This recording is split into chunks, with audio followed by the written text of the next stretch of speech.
Okay, now we're getting to the fun part. In this chapter, we're going to start using Telerik UI for Blazor components in our application. We'll see how to use buttons and icons, different form input elements, and the calendar. We'll also get an introduction to some more advanced components like the grid and the chart. By the way, grid and chart are highly configurable and highly customizable. So in this chapter, we'll only add them to our application, and I'll show you a few features. We'll leave the in-depth coverage for another time.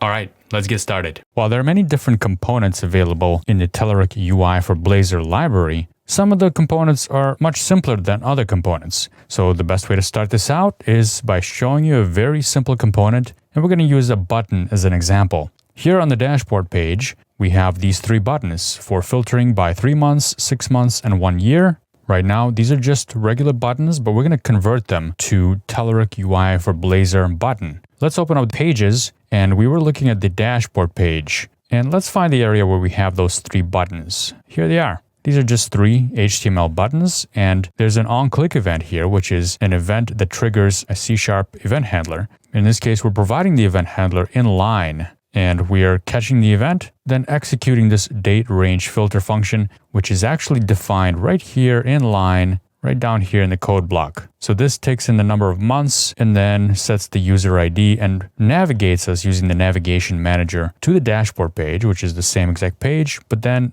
it appends the months and the user ID in the URL. Okay, so instead of these buttons, what we want to do is use the Telerik buttons. I'm going to start with the first one. Let's add a Telerik button here. Now you'll notice that it is a component and it's a different color than the regular HTML button. So this tells me that this is, first of all, a Blazor component because it's purple. And second, this is part of our Telerik UI collection. You can see the full namespace being telerik.blazor.components.telerik button.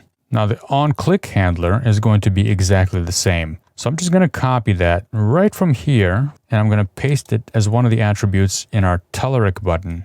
We don't need to style the Telerik button using any kind of bootstrap styling because our Telerik button will automatically inherit the theme for Telerik UI that we're using. That's really all we need to do. Now I'm just going to copy this line 2 more times because we have a total of 3 buttons, and I'm just going to change the value of months we pass in to 6 and 12 here. And we no longer need these buttons. We just replace that. But we also need some text inside the button. In this case, I'm just going to add inline text, 3 months, 6 months, and then 1 year. Now there's a couple of other best practices that we should implement here. This E right here that we're catching as a parameter, we're not using it. So best practice is just to have empty parentheses in here.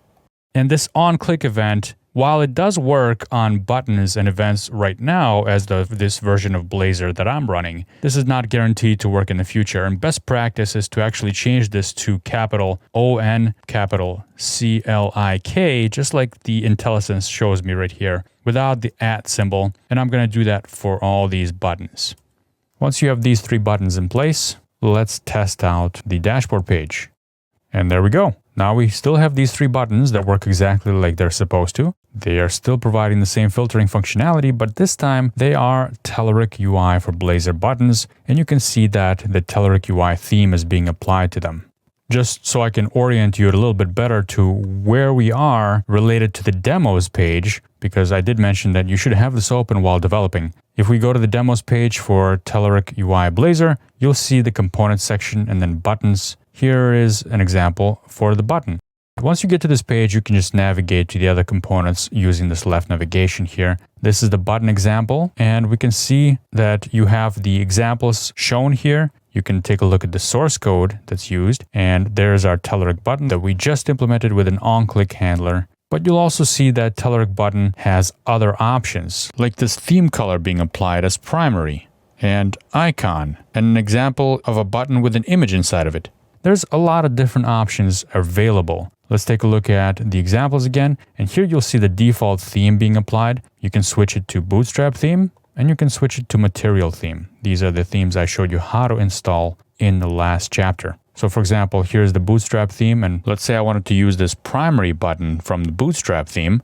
We'll take a look at the source. All we need to do is set the theme color attribute on this button and point it to that constant of primary. If we go back to our project, I'm just going to paste that in right there. And now we have a primary button. In my case, the button is orange because I'm using the default theme. Now, since these buttons are related to date ranges, we can also add an icon there. Let's say we wanted to show a calendar there. Let's do that for each one of these buttons because they each filter by a certain date range. I'm going to go ahead and run this.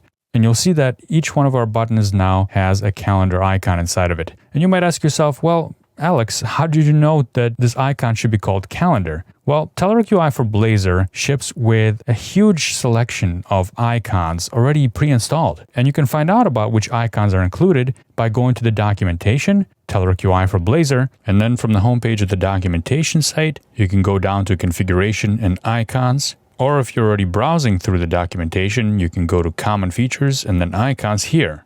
Here you'll see how to use icons and the two different kinds of icons that are supported, which are font icons and SVG icons.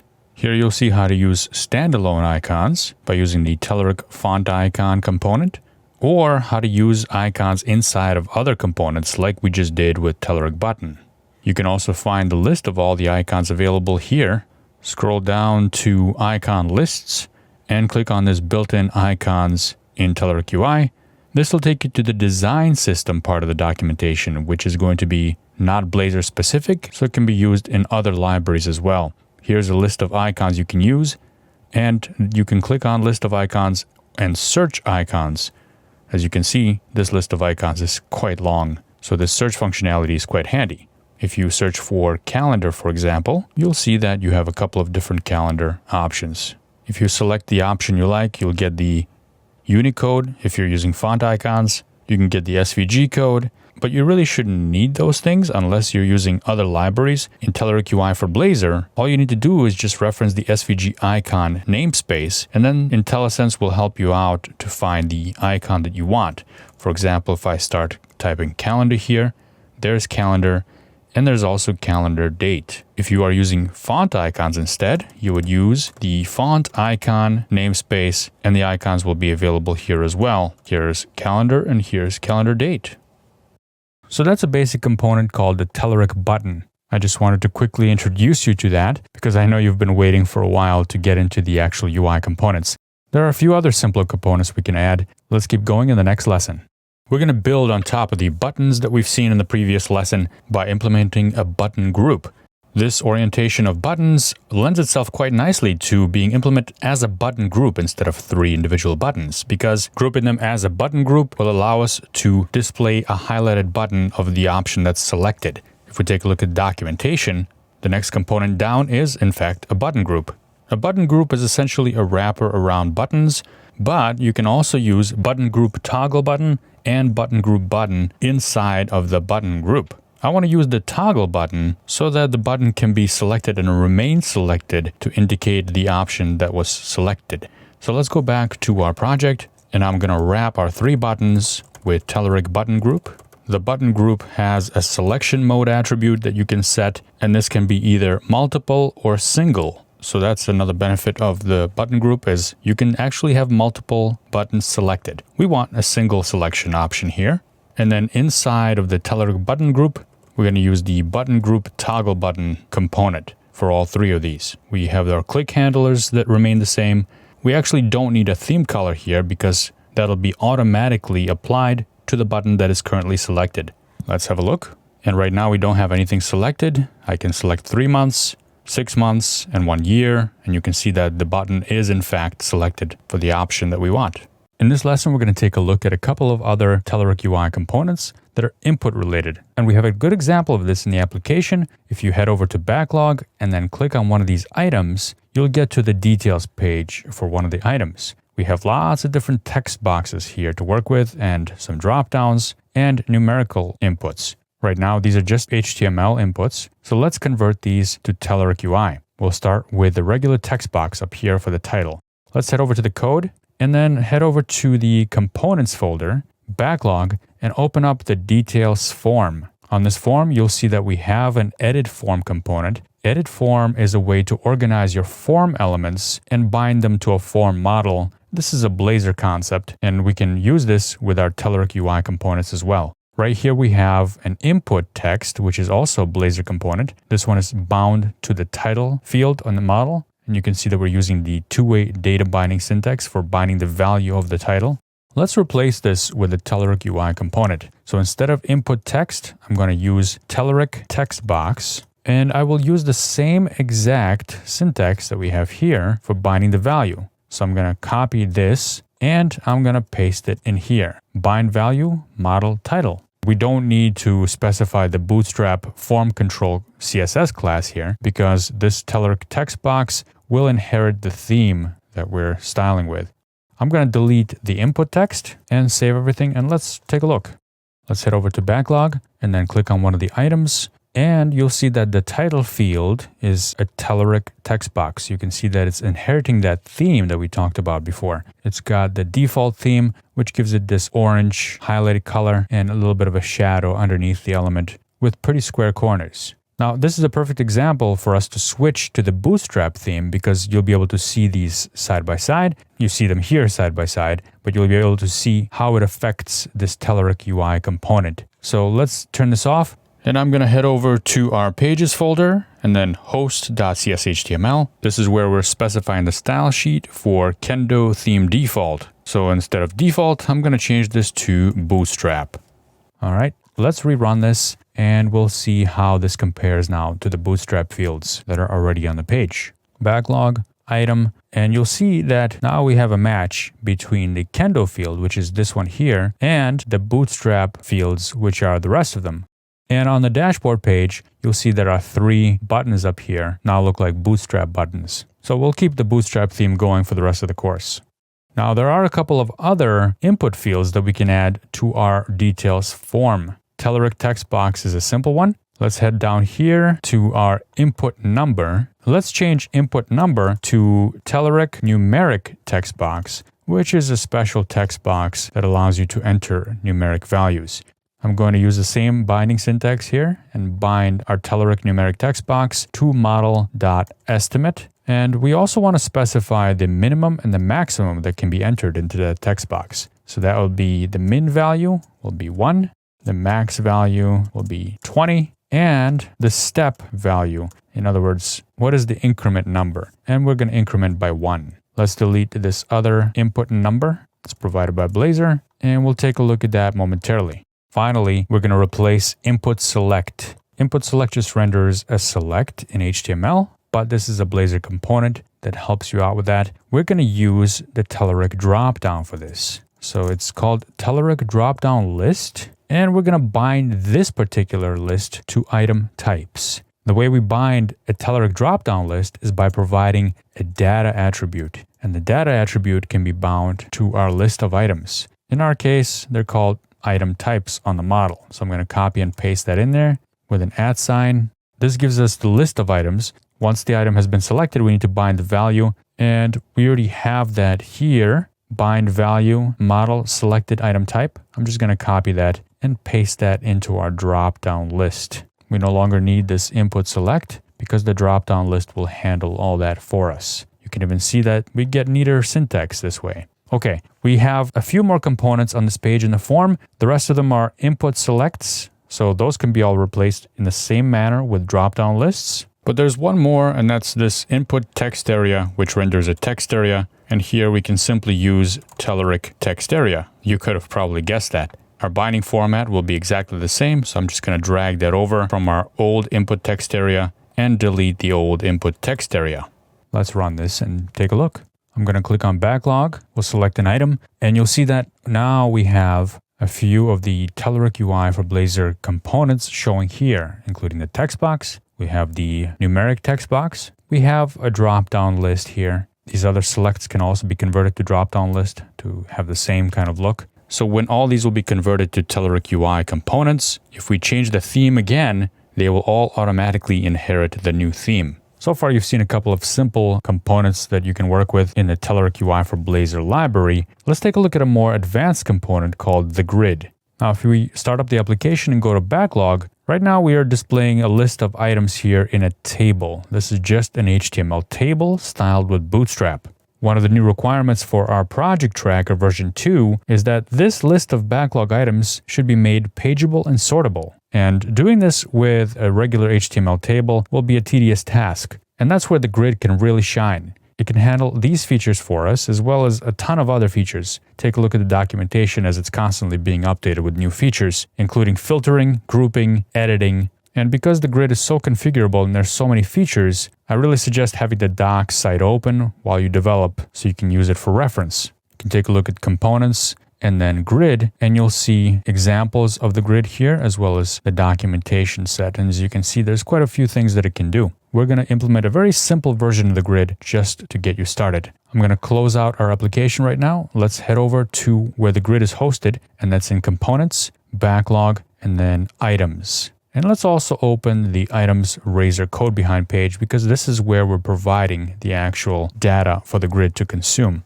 First, let's quickly cover how a Razor component like this can get data at all, because we are showing this data in a table right now, and we're iterating over this PT items property, which is a list of items to display each row. Here's the list of items as a public property in our code behind, and we're getting the list of items here in our refresh method. These items are being provided by the RPS items repository. Remember in the beginning of the course, I mentioned repositories. They're actually contained in this other project called RPS data. And here's PT items repository right here. But how do we get PT items repository from here into our component? Well, we inject it. Dependency injection is the method that's used to get these kinds of services from another library, and we register these services when the project starts up. This is where the application boots up. Program.cs file. And if we take a look here, you'll see that we have some services on our builder, and we're registering an interface and then a concrete service type. Here we're showing that we want to instantiate it whenever we inject the interface into one of our components, wherever we need to consume it. So this will create an instance of those services whenever they're needed. In our case, we need it inside of our items.razor component, and here it is. We specify that we want this repository, and then we put the inject attribute on that property, which means that the framework is going to automatically hydrate and create a new instance of the PT items repository for us whenever this component is created. And when it does that, then we can query different methods on that repository, getting us open items, closed items, and user items. Okay, so that breaks down how we get the data. Once we get the data, we loop over it inside of our Razor view. So right over here, we have a for each, and we're looping over the PT items property to show each row. But we're going to replace that with a grid. Here where we have table responsive, and I'm going to keep that table responsive around just for reference for now. I'll delete it later. Instead, right above it, I'm going to add our grid. The component is called Telerik grid, and it has a requirement on the data. So we need to specify the data property, and we know what that is. It's PT items. Now, our repository has a very limited number of items. There's only 200 items that are being generated that are sample items. Loading everything all at once will have performance issues if you have a lot of items. In those scenarios, I recommend taking a look at the documentation. Under Common Features, we have a data binding section just for that. And take a look at this onRead event. This is a separate section because there are a few different Blazor components that use this event. And the purpose of this onRead event is specifically to improve performance, and it also gives some customization options as well. After you're done with this chapter, I encourage you to go back and try loading the data into the grid using the onRead event. Now, I also want to limit the height of the grid, so I'm going to specify that right here, and I can specify that in terms of pixels. I'm going to give it 550 pixels. Now, inside the grid, we can actually specify how each column is going to be represented. So we want to specify what columns we want to display, and we do that by adding a grid columns collection, which is an element inside of the Telerik grid. Inside of grid columns, we can specify a grid column, singular this time. And I happen to know that each PT item or each backlog item has a title property on it. So I'm going to start with that. This grid column is going to show the field called title. And I can also specify how I want this heading to display in the grid itself. So this might be a little confusing, but that attribute is called title as well, and I'm going to call it title. Let's preview this to see what it looks like. On the backlog page, we now have a grid, and this is a very basic grid at the top here. We still have our table at the bottom. We didn't get rid of that yet, but here's our grid. We only have the title in the heading. this first row is actually a heading, and we only have one column there. One more thing I want to mention is you can use field equals title, but this is just a string, and if you accidentally mislabel your field type, Visual Studio will not complain about that, and then you'll have an error. A good practice to avoid that problem is to use name of here. So we're going to use name of, and then the name of the actual property, which is the title property on the PT item class. So we just need to add the using statement to the core models namespace, and this way you'll prevent mistyping the name of the field. This applies to all the columns we're going to implement in this grid, and is best practice. So in the next lesson, we're going to add a few more columns of different data types to the grid. In this lesson, we're going to continue with adding more columns of different data types to the grid. And we want to essentially duplicate what we had before in the previous design. The first column that we had was a type column. Now the type column didn't have a title, but if you just leave it like this, the grid is smart enough to generate the title for that heading based on the name of the field. So in order to override that, I'm going to provide a space as the title. Now I want to display an icon here for the type instead of writing out the word, which is bug or PBI or impediment. This is the type of item. I want to show an icon there, just like we do now. So the icon is not going to take up that much room. Therefore, I want to limit the width of this column to 50 pixels. And we'll come back to displaying the icon in a bit. Let's copy this column definition, and I'm going to use another column here before the title. In this one, I want to show the assignee. I'm going to give this column a width of 120 pixels and the title of assignee. Now, assignee is actually a complex object, and in order to bind a specific property, you're going to need to use a technique for binding complex objects to grid columns. You can see the documentation on how to do that, and there's going to be a link down below taking you to that spot in the documentation that explains that. Now, I just want to display the avatar of the user in this column, and we're going to do that in the next lesson when we talk about templates. Let's copy this grid column definition, paste it here, and after the title, I want to show priority, and I'll limit the width of that to 100 pixels. Let's add another one called estimate. 100 pixels is fine for that one. And this one is actually going to be different for the title and the field name. The field name is date created, but we don't want date created to be the title. So instead, I'm going to override the column to be created. And let's give this a width of 160. That takes care of all our columns that we want. Let's run this and take a look.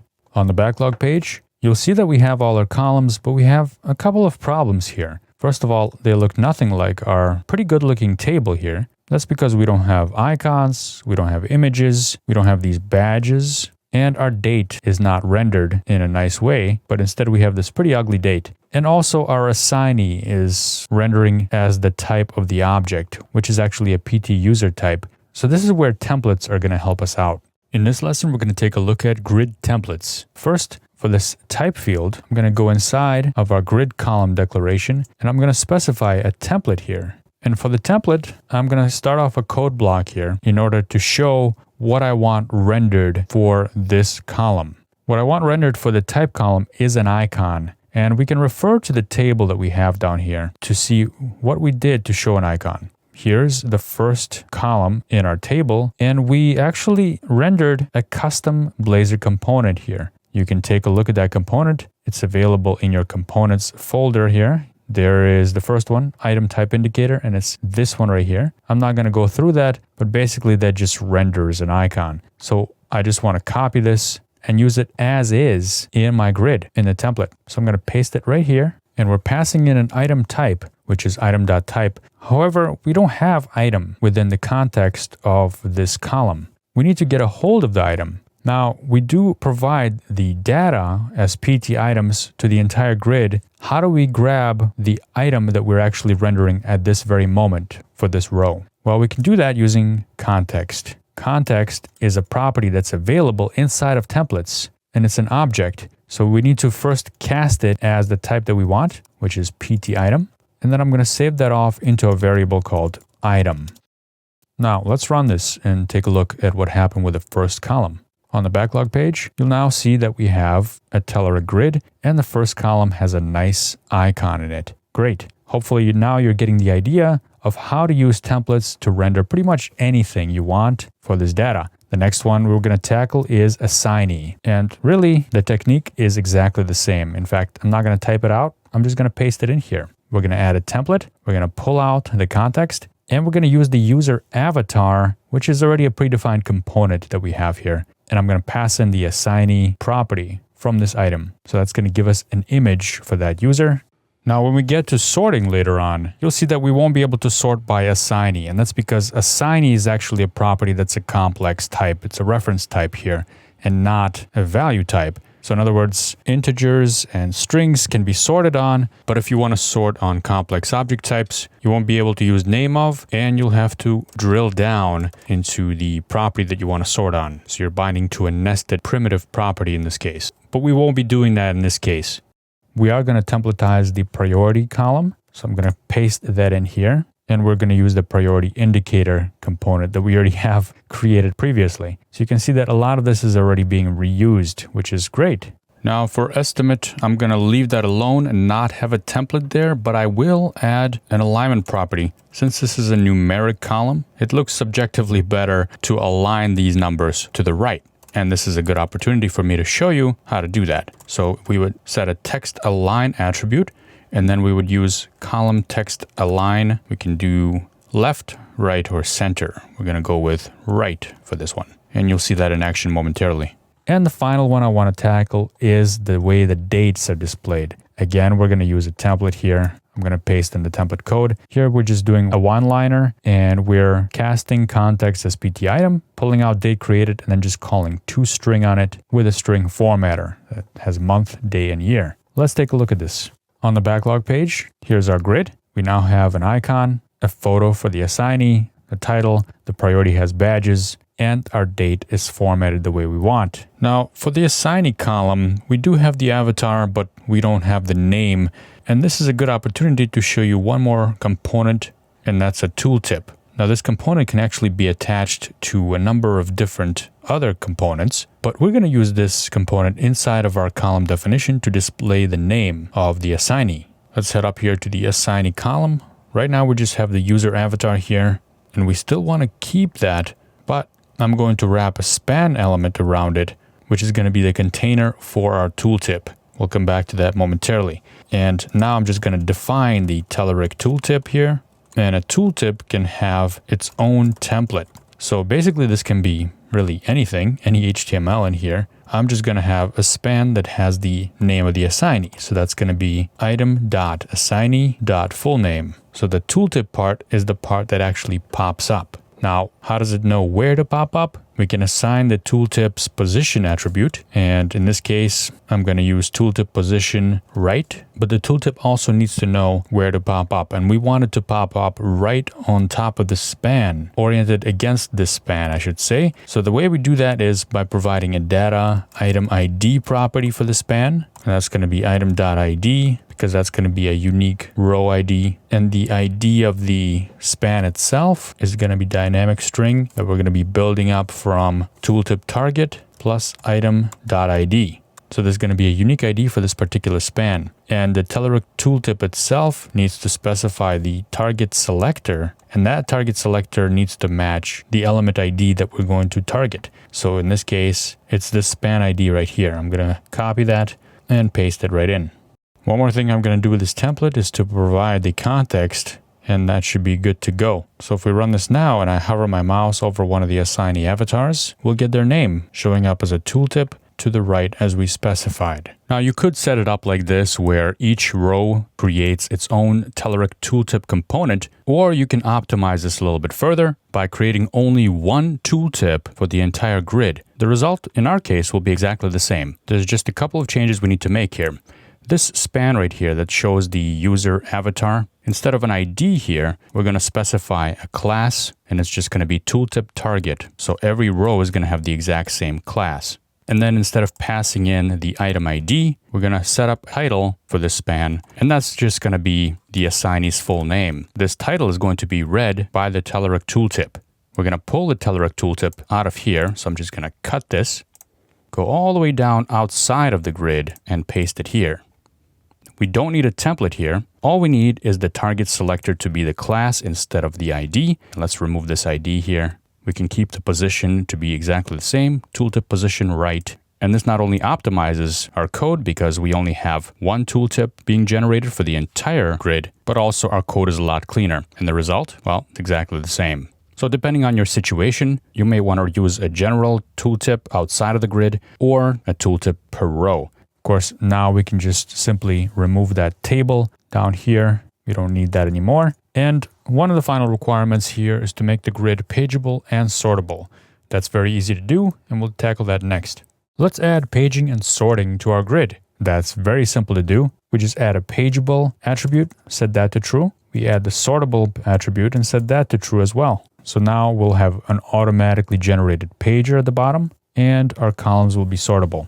Now, the Telerik grid also allows us to detect whether a row was clicked on and which row was clicked on using a special event called onRowClick. And we can use this event in order to navigate to the details page for the item that was clicked. Now, while the Telerik grid does allow us to actually edit our items in line, we have a separate page for that. So we're going to take advantage of the click event to navigate us to a separate page. And we'll leave the inline editing for another time. I'm going to define my handler as @onRowClickHandler.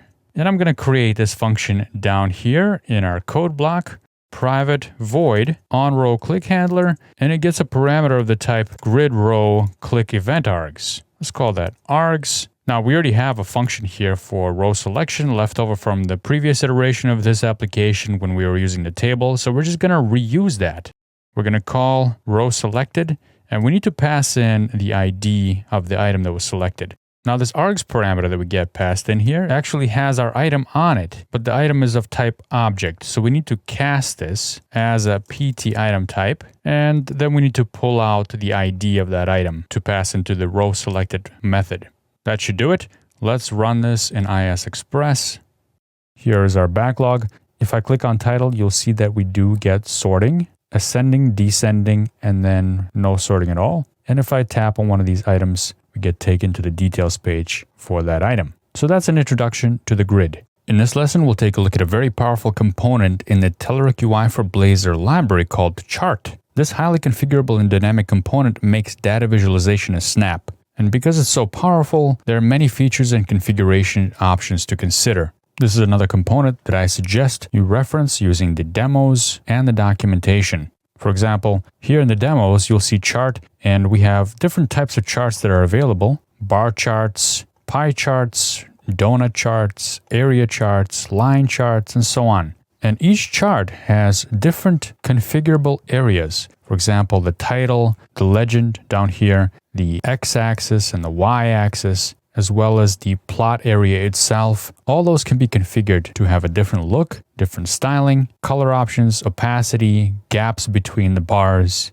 whether the bars are stacked or not in a column chart. This is actually the type of chart that we will be using right now in our own implementation. Our dashboard page calls for a chart down here to be rendered and filtered by the same filter that we have filtering this data. Let's begin by adding a chart to our dashboard page. Let's head over to the dashboard page right here. And I'm going to scroll down to where we have the All Issues area. This is ready for us to add our chart to. Now, instead of adding the chart to our dashboard, I'm actually going to create a brand new Blazor component to host our chart. So I'm going to call it Issue Chart. And because this chart filtering is also going to rely on our existing filter, I'm going to add a filter property to the Issue Chart component and pass in our existing filter. Just as a review of the dashboard page, here's the code behind for that. And we do already have a filter, but we don't have a filter as a property that we can pass into a child component. So we need to expose that here. I'm going to create a public property called PT dashboard filter, and let's call it filter. And we can use this property here in the refresh function. So we don't need to use this local variable. Instead, I'm going to use the property of the class here. So here in the refresh function, this is where I'm going to create a new filter, and I'm going to pass that to our dashboard repository like that. And also I'm going to change the name of it over here. Now that I've exposed this filter as a property, we can pass it down to child components like this. And I don't have an issue chart component, so let's create that. In our components folder here, I'm going to create a brand new folder, and I'm going to call it dashboard. So we already have backlog related components in our backlog folder, and our dashboard related custom components are going to be in the dashboard folder. Inside the dashboard folder, I'm going to add a new Razor component, and I'm going to call it issueChart.razor. And I will have quite a bit of code here, so I do want to use the technique I showed you before with the code behind. So I'm going to add a class called issueChart.razor.cs. So this is going to be our code behind, which means we need to make it partial class issueChart, and it's going to inherit from component base. Now we are going to be passing in that filter right in here. And the way we pass in properties from a parent component to a child component is by using parameters. So I'm going to create this public property PT dashboard filter. It's going to be called filter. And we need to specify this as a parameter. This is what tells the framework that we're going to be passing this in from the parent to the child. So if we go back to dashboard Razor, you'll see that it's still not recognized on this Razor component. And that's because we need to let this component know to look inside that folder. So if I go back all the way up to the top here, I can say using rps.web.wasm.components.dashboard, and that's the namespace where our issueChart component lives. If we go back down, now you see that issueChart is actually recognized, and the filter property is now recognized as the property of that component. Now we can pass in that filter, no problem.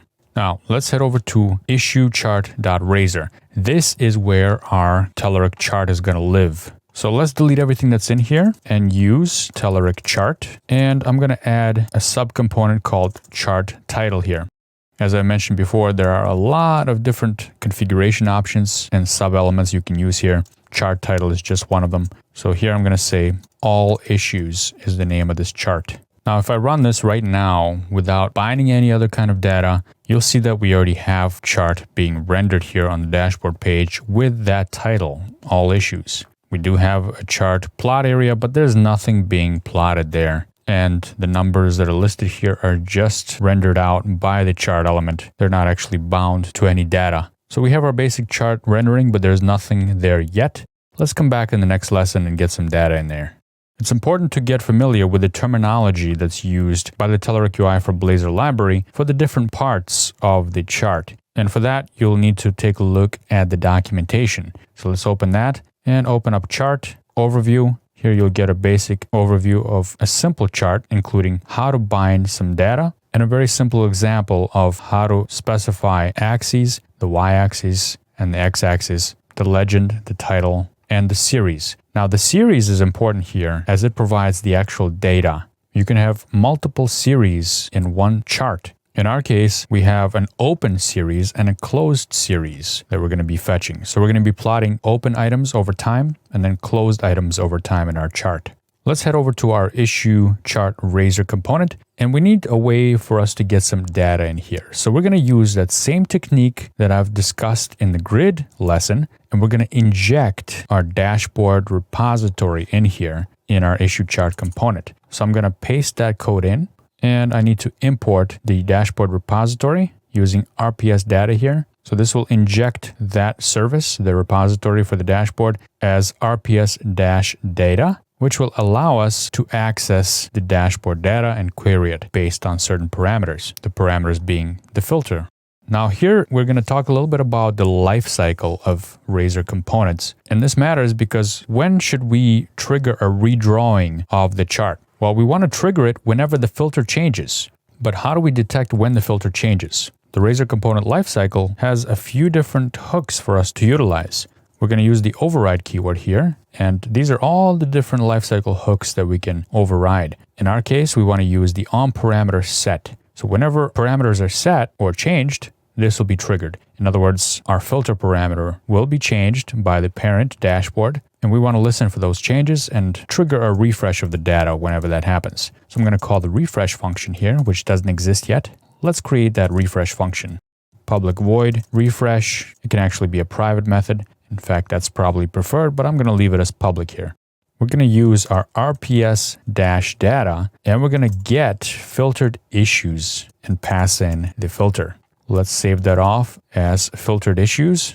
Now, filtered issues is an object that's going to have our items open and our items closed for a certain time period. We're going to look through the month items. Don't worry about this. This is just an implementation detail for this particular application. But basically, what we want to do is split up this data into discrete arrays that we can bind to our chart series. So I need to actually create a couple of properties here for our series. And these are going to be lists of objects. Let me go ahead and paste that in here. We're going to have items open by month and items closed by month. And when we receive our data back here, being filtered issues, I can set items open by month. We're going to add i.open and the count because we're going to display the number of items on the chart. And we're going to do the same thing for items closed by month. Add i.closed.count. Now let's go to the view and actually add a couple of series for us to bind to in the chart. We're going to create a chart series items element here. And inside that collection, we're going to have multiple chart series items. So for the chart series, we need to specify what type we want. I'm going to specify this as chart series type. And the enumeration gives us different types that we can display here. I want to use column. We can give it a name. Name is going to be important because this is what's displayed in the legend. Of course, we can't miss the data because data is what we're actually binding to. And in this case, it's items open by month.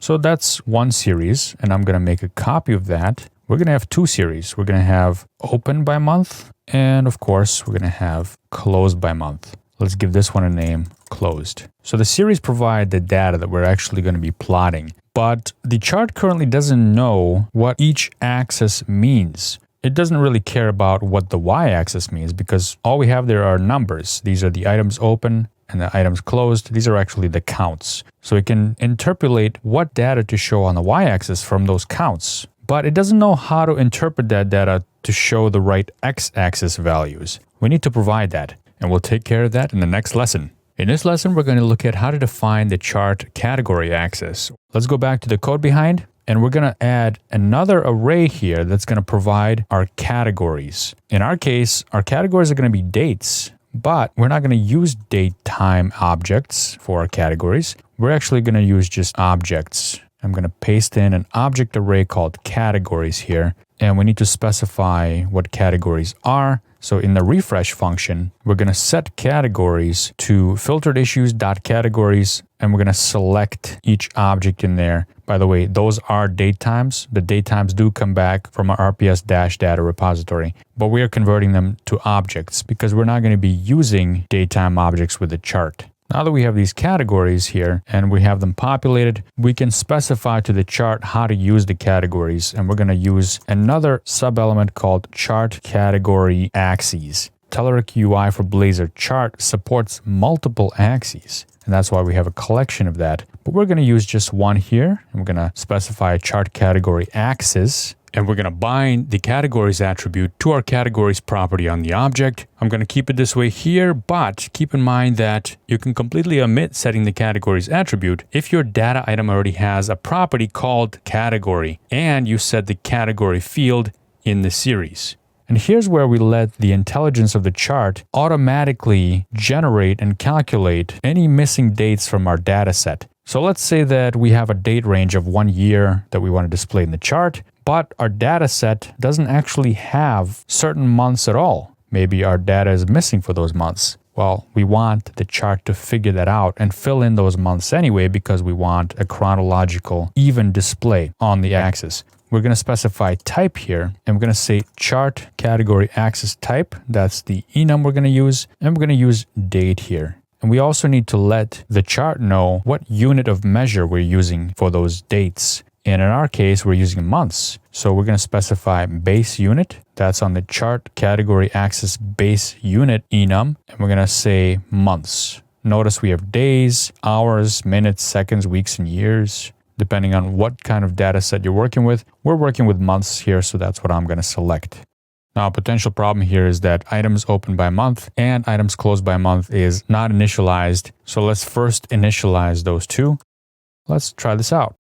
I'm going to run the app, and there's my dashboard page with all issues displayed. And you can see that we have our open and closed items here. We have a legend on the right side, and let's see if our filtering is working. we have 3 months, and then 6 months, and 12 months, all displaying the data.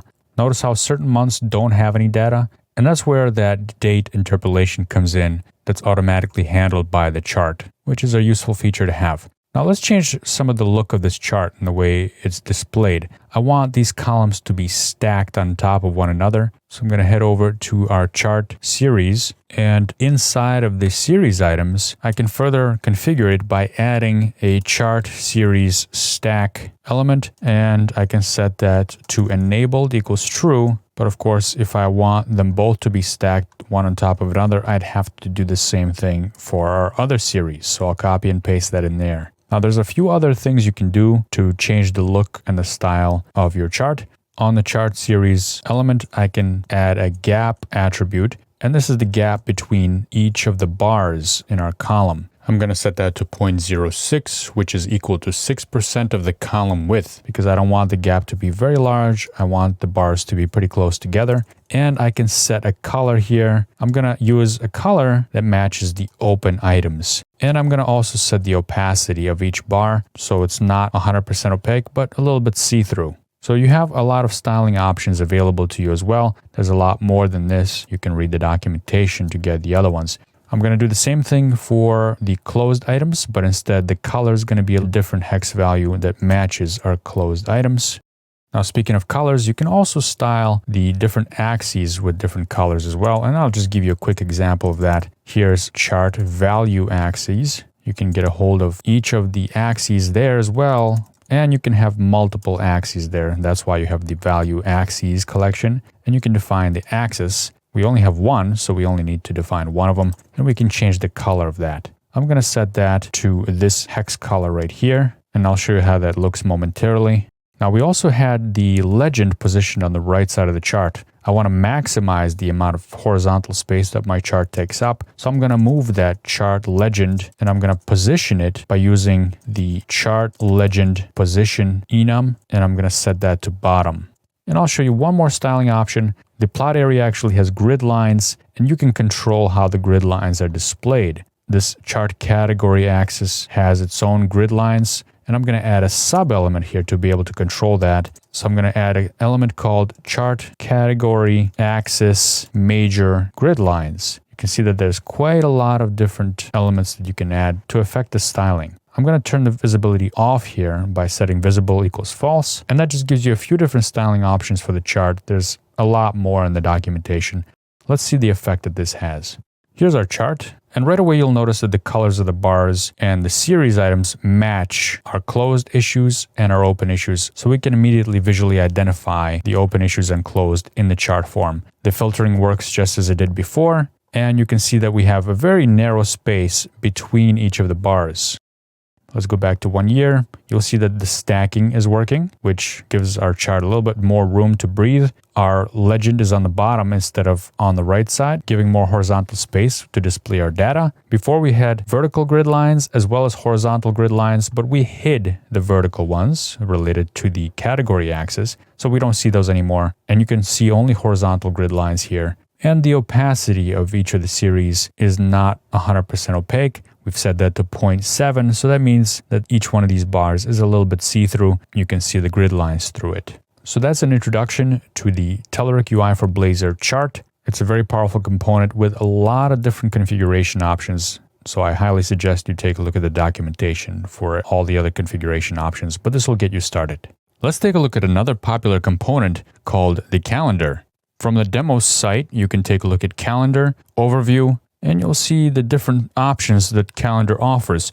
We have multiple views for each calendar. We also have multiple selection types. A single selection will allow you to select one date. Multiple selections will allow you to select multiple dates. And a range will let you select a range of dates. This handles most typical scenarios.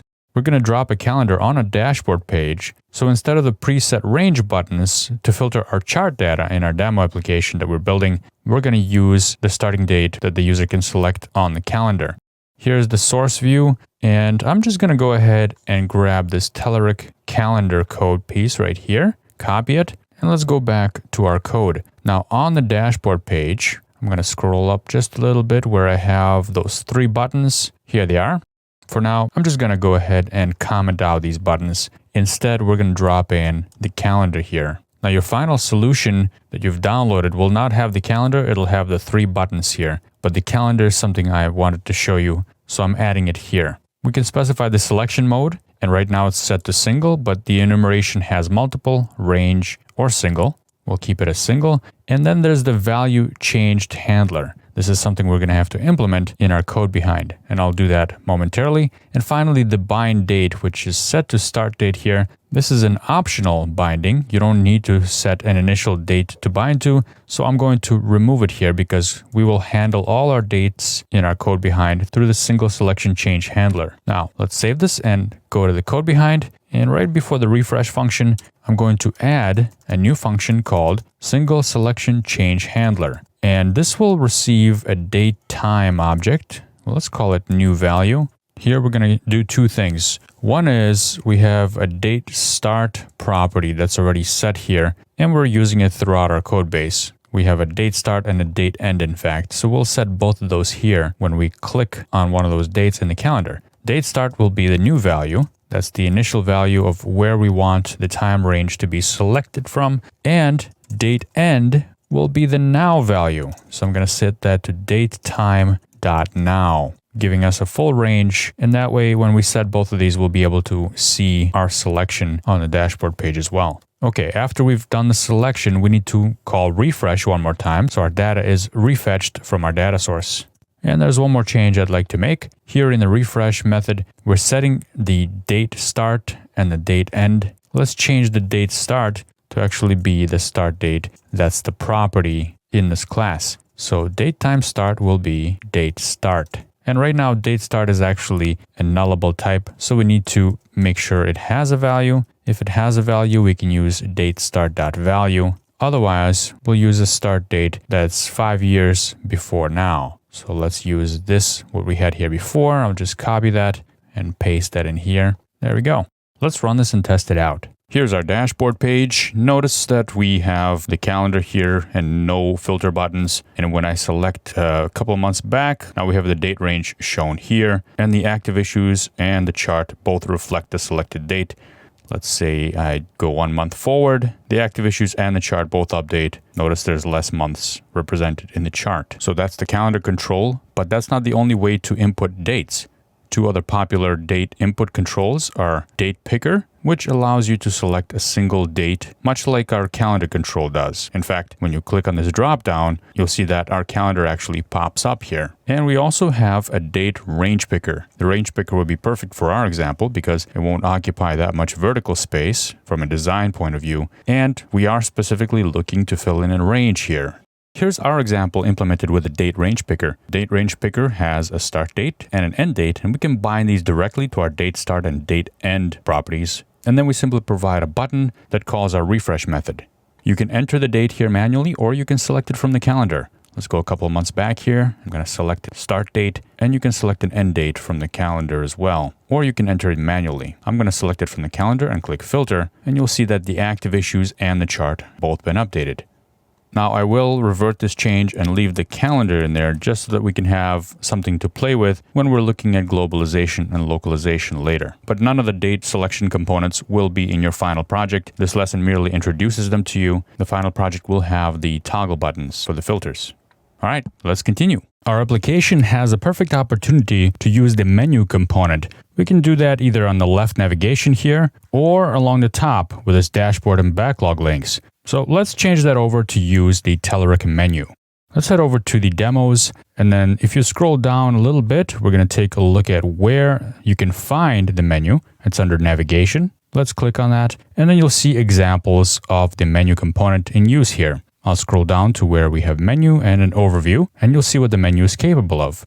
Along with the usual drop-downs, you can specify images for your menu to contain, and these can use icons that come with the Telerik UI library, as well as regular image files. You can also templatize the menu, and you've seen examples of templatization before. We can do that by providing an item template for each item to use if we want some custom rendering options.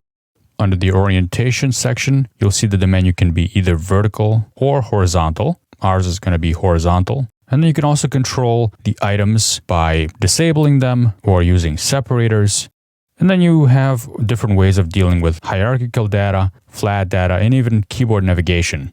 Let's head over to orientation because we're going to have a horizontal menu. And I'm going to scroll down here to the documentation link from the demos page. Let's click on that, and this will take us directly to the documentation where I'm going to be able to copy the Telerik menu code right from here. So let's copy this and let's head over to the code. Now I did open up the shared and then main menu razor file. This is where our current nav links are located.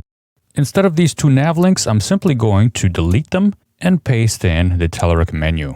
Now, since some of these attributes actually reference properties in code, we're going to need a code section here. And I'm going to start off by defining the menu orientation. And that's of the type menu orientation. And I'm going to bind the orientation attribute to the orientation property in the code. And I'm going to set that to be horizontal. And the horizontal orientation is actually the default, so you can omit it altogether. I just wanted you to see this because the other option is vertical. Now let's provide the data. I'm going to call my property my menu items. Each menu item is going to be a hierarchical structure. So it's going to be a little bit recursive here. I'm going to define the class right in line here called menu item. You could, of course, create a separate class in a separate file somewhere in your code base, but we're just doing this as a sample, so this is fine. Now, my menu item is going to be quite simple. I'm going to have the text property, the page property, and then a list of items, which are also going to be menu items themselves. Each menu item can have a set of children. When the menu is expanded, those children items are also shown. And that's what these menu items are. Now, our data attribute from the Telerik menu is bound to a property called myMenuItems, which I'm going to need to add here.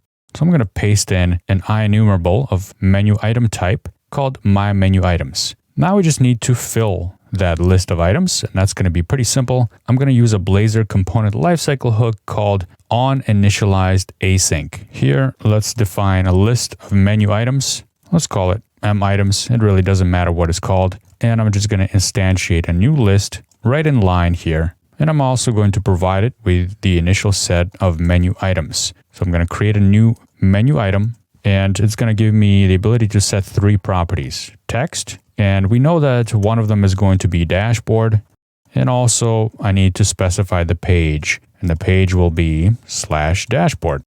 Now our second item is going to be the backlog. So I'm just going to copy and paste dashboard, rename this to backlog, but I don't want the actual item itself clickable. Now I could make it clickable and navigate to the backlog page, but I'm not going to. I'm going to make the user select one of the options that expands. So I'm going to provide the items property here, and that's also going to be a new list of menu items, which are going to have a nested list. So I need to create a few more items here. And again, I'm going to just copy and paste dashboard. And we've seen this before. The first item is going to be my items, which is going to go to backlog/my.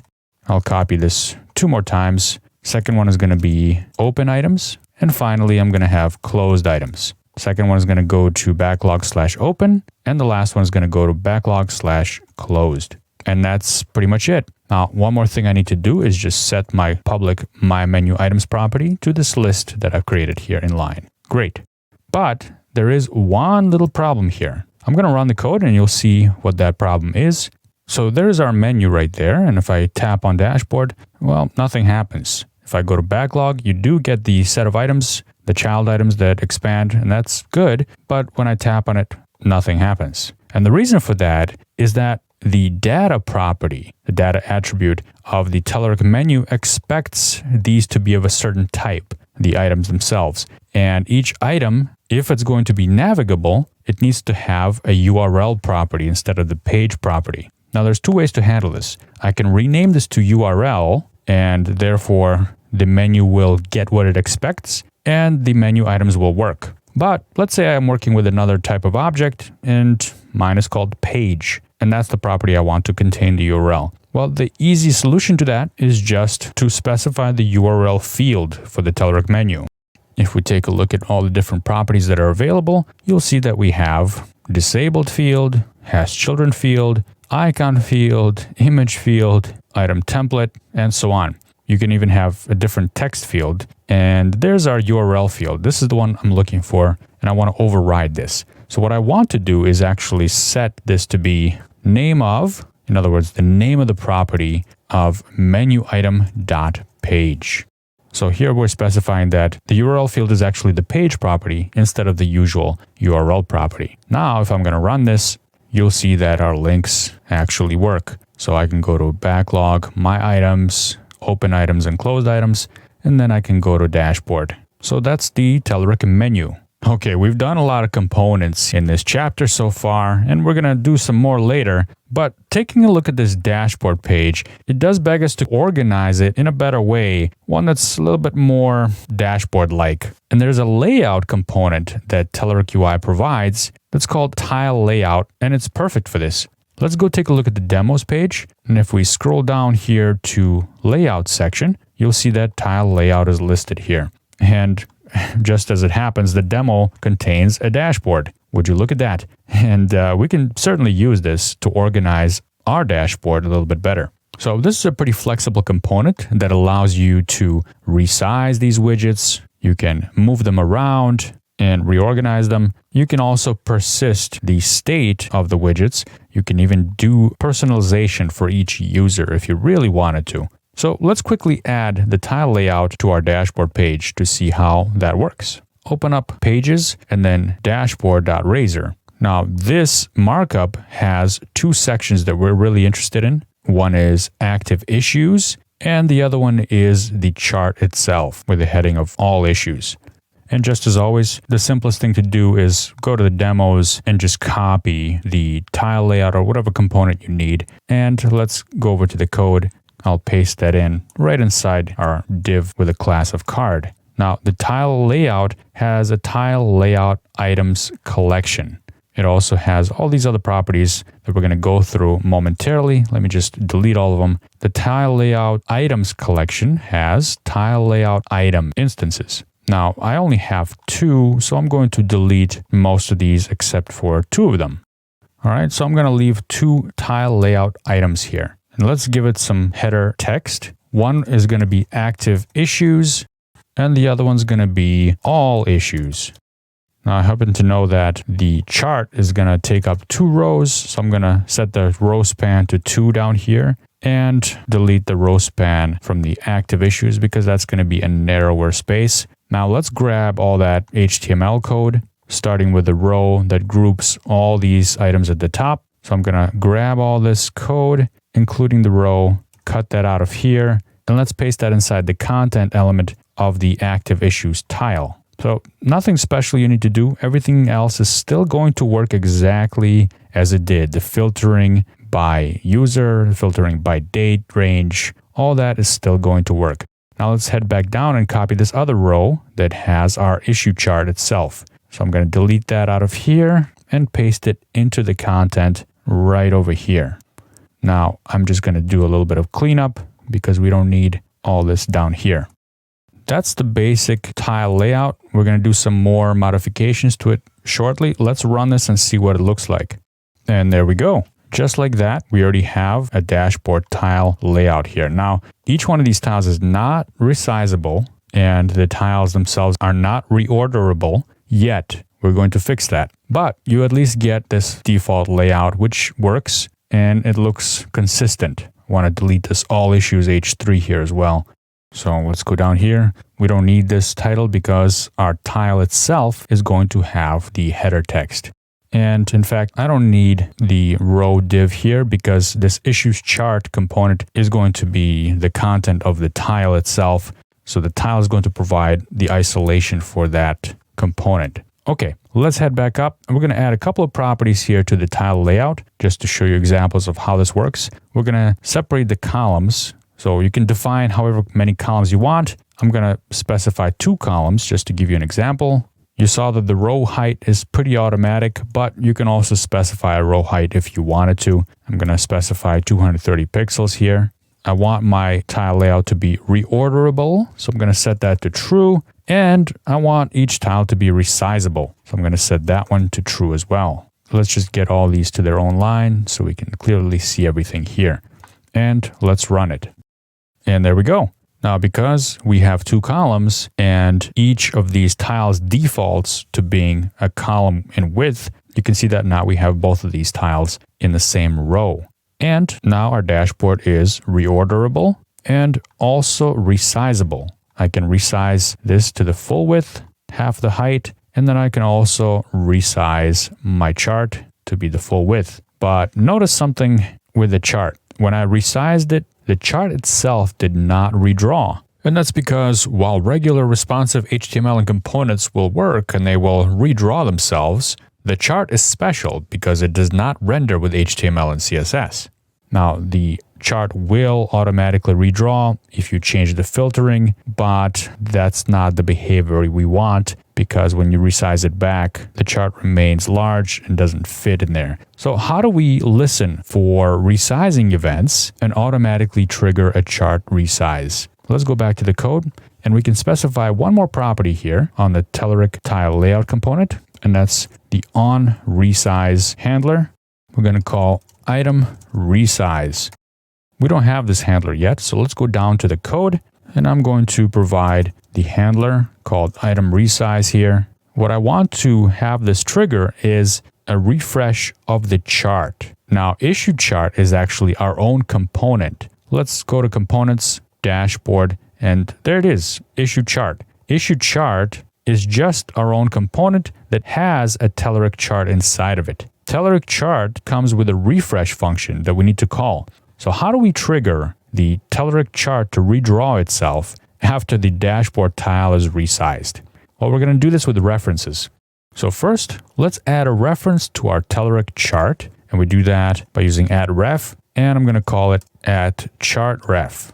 Now, right now, chartRef is not defined in code, so let's go down here to our code section, and I'm going to add a public property here. It's going to be a Telerik chart type called chartRef with a getter and a setter.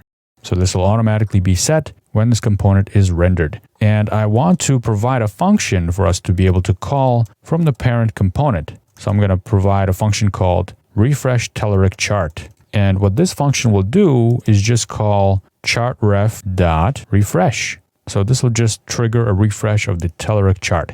When any dashboard tile is resized, I want to trigger the item resize function, which will trigger the refresh Telerik chart function. But how do I get a reference to the issue chart? Well, we do it the same way. I'm going to add a ref here, and I'm going to call this issue chart ref. So now I need to expose that here in my code section, and this will just be an issue chart type, the property name issue chart ref. So now when I call item resize, I can say issue chart ref dot refresh Telerik chart.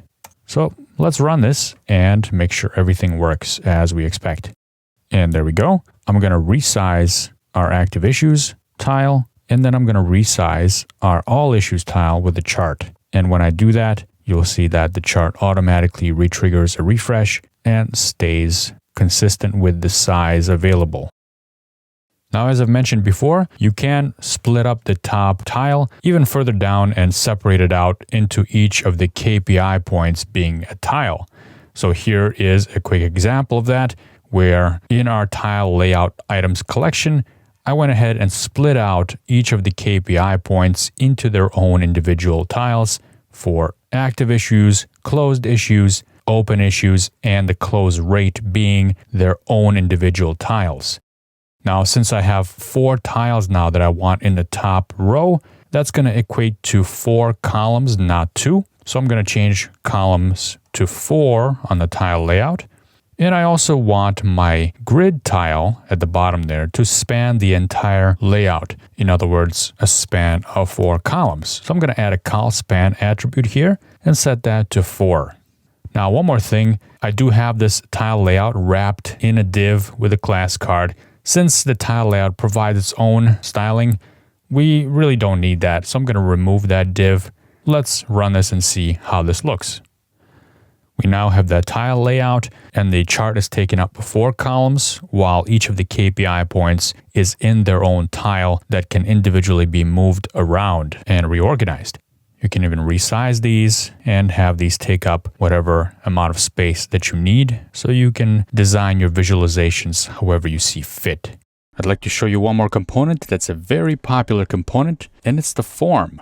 Search for form under demos and then click on this auto-generated one. The form, if you expand that, it has a lot of functionality. You can configure and customize templates, how the form appears, but this is just an introduction, and I'm going to show you how to use the auto-generated form. If we hop over to the backlog, you'll see this add button. Clicking on that will take you to a form, and this is just an edit form that comes with Blazor. Let's say we create a new item here, call it new item 1, and it's of type chore. Add, and there it is in the list. We go to it, you can continue editing this item and save it, and so on. Now, this add form is something that we had to create manually, and let me show you what that looks like. It's just 3 fields, but it's quite extensive. As you can see, we have an edit form, we have our custom validation, we have styling and input components here, and a select, then a validation summary, and then a submit button. We had to do all this stuff manually. I'm going to comment this form out, but I'll still keep it around. And notice we're binding to something called form model. Form model, if we look at the code behind, is of type create form model, and it's right here. And basically this just has the fields that we want to bind to. We can use create form model to auto-generate a new form using the Telerik Blazor Form. And based on the types of fields that it detects, it will automatically create UI elements. So for example, if it's a number field or an integer, it'll create a numeric entry. If it's a string, it'll create a text input. Dates are also supported, and you can of course add validation and appearance and layouts and change all those things to your heart's content. But let's see how simple we can get this. I'm going to copy the Telerik form from the example, and I'm going to paste it in here. But I'm not going to do validation. I'm going to bind it to the same form model that we had before. I'm going to remove the validation section. I'm going to remove the overridden form items because all I want to keep in here is the form auto-generated items. And the handle valid submit is a function that I've already had here on my edit form. So that's named exactly the same. I don't need to change that. Well, that's not much code. Let's see what we get.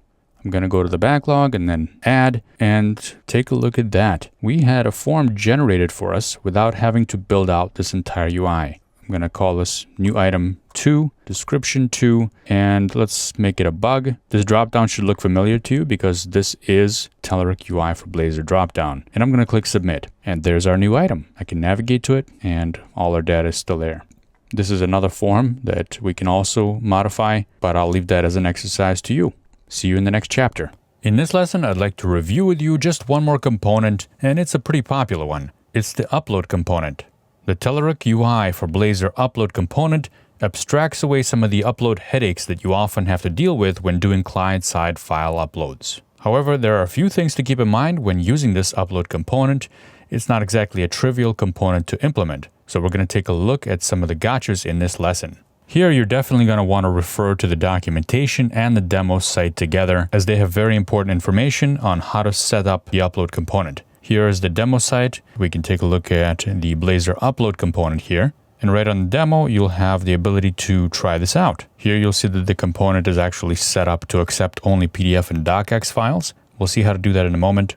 You can select a file. For example, here's a photo. It's a PNG file, and if I select open, you'll see that a validation message pops up, and the upload component hooks up to the validation summary. And here we'll see that please upload a PDF or docx file only. And down here, you'll see that file type is not allowed.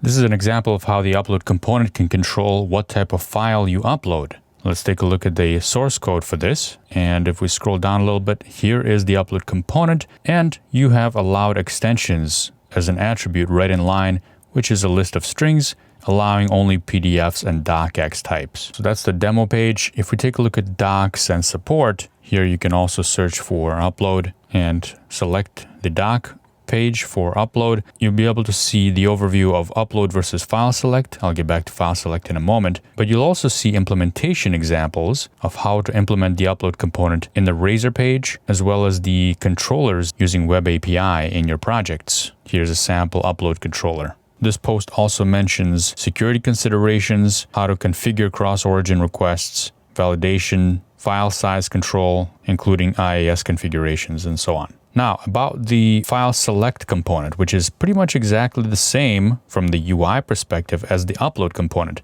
But why do we need two different ones here? Well, if you're working with the WebAssembly or the client-side version of Blazor, the file select component is going to give you more options and better control of the client-side upload process. You can still use the upload component with the WebAssembly or the server project, but with the upload component, you can use the HTTP protocol and send the file directly to the API endpoint via HTTP instead of a WebSocket like the file select component will do. I've added the upload component to our demo, so let's have a look at what that entails. First of all, there's the razor page. This is the details form where we fill in the details of our PT item. And I've dropped in another form group with the Telerik upload. Notice the save URL. This is going to point to the API endpoint. The save field will be the API endpoint's parameter name. This is also very important. Allowed extensions you've already seen, but in this case, I'm allowing JPEGs and PNGs instead of PDFs and DocX like we saw in the demo earlier. And on select handler, we'll talk about that momentarily. For now, I'm going to delete that to simplify this example. So save URL, let's take a look at what that is. And that's defined right here in the code. We have an API endpoint that's upload and save. And by convention, I put an API controller called upload controller in the controllers folder. So let's open that up. And it's configured with this routing scheme, API/controller/action. And that matches our URL, API/upload controller and save action. So here's our controller base. We have the hosting environment reference so that we can save the file. If you're saving it to the database or something else, you will probably have other requirements, but that's what I'm doing here as a simple demo. We have a save endpoint, which accepts an HTTP post with the file, and then we get the file contents, the file name, and we map a physical path to save the file into our www root folder. Now to configure all this, when the application bootstraps in program.cs, I just needed to add this line right here, app.mapDefaultControllerRoute to activate our web API. Let's run this and take a look. So on the backlog page, we're going to select one of the items and go to the details page, and you'll see that we have a new field here called attachment. You can drag and drop files here if you want to upload them that way, or you can select files using this button. Here I have my image file that I wanted to upload earlier, and I'm going to click open. Now, you'll immediately see that we've hit a breakpoint on the server in our controller. This is that save endpoint. So the upload begins immediately. We can examine the file right here. You'll see that the file name is the same as what I've selected. The content type is image PNG. And there's that name of the parameter file. And remember, that was the important one I mentioned earlier to you. If we go back to our upload, that's the save field right here. It's called file. I'm going to go ahead and continue this. And you'll see that it says file successfully uploaded. And we can find that right over here in www root. And there's my file. Oh, hello there, Alex. Now, let's go back to the razor page. I did remove this onSelect handler. What is this onSelect handler? Well, this allows you to intercept and process the files, check it for whatever information you may need, and possibly cancel the upload if it doesn't meet certain business rule requirements. So I've implemented that right here in the razor page. Here is the onSelect handler. Now in this case, I have a trivial example where I check the file's extension and the file's max size and min size. These are all things that I don't really need to do because I can configure these in the upload component. Let me show you. Along with the allowed extensions, one attribute is min file size. If we need this to have a certain minimum file size, we would set this. There's also a maximum file size if we don't want the file to exceed a certain size. This, along with the IIS settings where you're going to host the application, are going to work in tandem. So if you set a very high file size here and it's not working, well, that probably means you need to check your server, your IIS settings. So in my example, I'm rechecking these things and I'm going to put a breakpoint here. But in a real world situation, all you need to know is that the onSelect handler will trigger before the controller action triggers. So let's have a look at that. I'm going to go to one of my items and select file. Let's select that PNG again. And you'll see that now I'm in the razor code and the onSelect handler triggers. And here I can examine the files and step through the code this way. Now I'm going to hit continue. And only after that successfully finishes, then we hit the API endpoint. Now, besides the save method, there's also a remove method. So we can specify remove URL and remove field And these are associated with the upload and the removal of the files. So for example, if I select this file, I did not submit the form yet on the page, but the file has already been uploaded. If I want to handle the removal of that file before I submit the form, we have a little X here. And this X is there to allow you to remove or delete the file. So if I click this and let's say I had the remove URL configured, I'd be able to clean up my file from the server or wherever I saved it to. So that's the introduction to the upload component. Again, there is extensive documentation on this. Please refer to it and the demos for more information. The Telerik UI grid has a number of other features and integrations that really expand its utility in any application, and the feature set is constantly growing. In this video, I'd like to show you a few more useful features that you may find useful in your own applications that use the Telerik grid. One of the features is the column menu. This menu allows you to enable a high level of customization for your grid columns like sorting, filtering, showing or hiding columns, and freezing and unfreezing columns. It's simple to enable the column menu just by setting the Show Column Menu parameter to True. And the column menu is represented as 3 dots next to the name of the column in the header. There's self-formatting you can use with the grid that'll allow you to use C# format strings with the columns, so you can render the values of the corresponding styling according to the current culture of the thread. And you can also use this technique to apply conditional formatting to cells and rows by specifying the onRowRender handler and the onCellRender handler. And there's also a search box. A large grid of data can become pretty unwieldy, and a common UX pattern to provide is grid searchability. Sure, there are filters already that are part of the grid, and we've seen this in this chapter, but the search box is independent of other filtering options. So you can apply the filters through the filter row or filter menu, and you can use the search box together with the filters. This built-in search box allows you to type in text, and it will show only the results that match what you typed. This uses the contains case insensitive operator by default. The grid also integrates with another component called the context menu. Now, the context menu is a Telerik UI for Blazor component that provides a generic context menu, essentially a right-click menu with options, and this can be used as a standalone component or integrated with the Telerik grid. With the grid, the context menu provides a right-click functionality, and it can be used to operate on grid data, such as deleting rows and reordering rows. These operations can be persisted to your data source, and you can use it with grid state to edit and insert rows or do anything else with the grid. The grid is an advanced component that provides a ton of built-in functionality. Make sure you take a look at the demos and documentation for all the latest additions to the Telerik UI for Blazor Grid component and all of its integrations.